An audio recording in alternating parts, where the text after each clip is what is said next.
వచ్చేసింది boss, Devara trailer వచ్చేసింది. Trailer ఎలా ఉందంటే స్పీచ్లెస్ అంతే. కరెక్ట్ గా చెప్పాలంటే రాజా ది గ్రేట్ లో విలన్ అంటుంటాడుగా, మన కళ్ళ ముందు ఏదైనా అద్భుతం జరిగితే కాసేపటి వరకు మన బ్రెయిన్ సాచురేషన్ స్టేట్ లోకి వెళ్తుంది అని.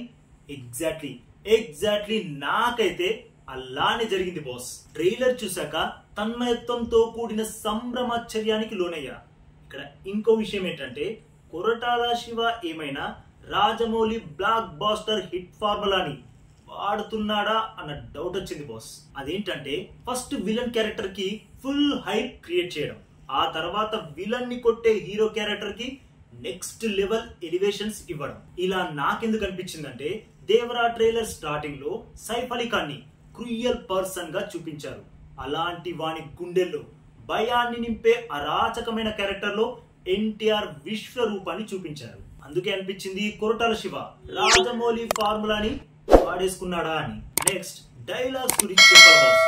డైలాగ్స్ అయితే అద్దిరిపోయాయి.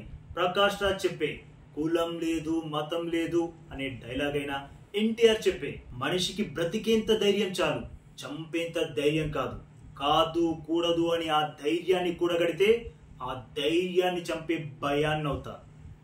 ఏం డైలాగ్ బాస్, వేరే లెవెల్ అంతే. అందరూ అనుకున్నట్లే ఎన్టీఆర్ డ్యూయల్ రోల్ లో కనిపించనున్నాడు. ఒక క్యారెక్టర్ భయపెట్టేదైతే ఇంకో క్యారెక్టర్ భయపడేది. ఇక ఇలాంటి క్యారెక్టర్లు చేయడం ఎన్టీఆర్ కి జూబీ లాంటిది. ఇక స్టోరీ లైన్ చిన్నదే. తండ్రి ధైర్యవంతుడు, కొడుకు పిరికివాడు, తండ్రి మరణం తర్వాత కొడుకు ఎలా తిరగబడ్డాడు అన్నదే దేవరా.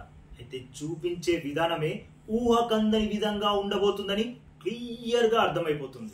ఇక ట్రైలర్ మొత్తంలో కొంచెం డిసప్పాయింట్ అయింది ఎక్కడ అంటే బీజిఎం. అనిరుద్ తన రేంజ్ కి తగ్గ బీజిఎం ఇవ్వలేదేమో అనిపించింది బాస్. మరి అది నాకే అనిపించిందా, మీకు కూడా అనిపించిందా అన్నది మీ ఒపీనియన్ ని కామెంట్ చేసి చెప్పండి బాస్. ఫైనల్ గా ట్రైలర్ చివర్లో షార్క్ ను పట్టుకొని దేవరా అలా గాల్లో లేస్తుంటే వావ్ అనిపించింది. నాకైతే ట్రైలర్ పిచ్చిగా నచ్చేసింది. మరి మీకెంత నచ్చింది? దేవరా ట్రైలర్ కి మీరెంత రేటింగ్ ఇస్తారు చెప్పండి బాస్. ఎంత రేటింగ్ ఇస్తారు?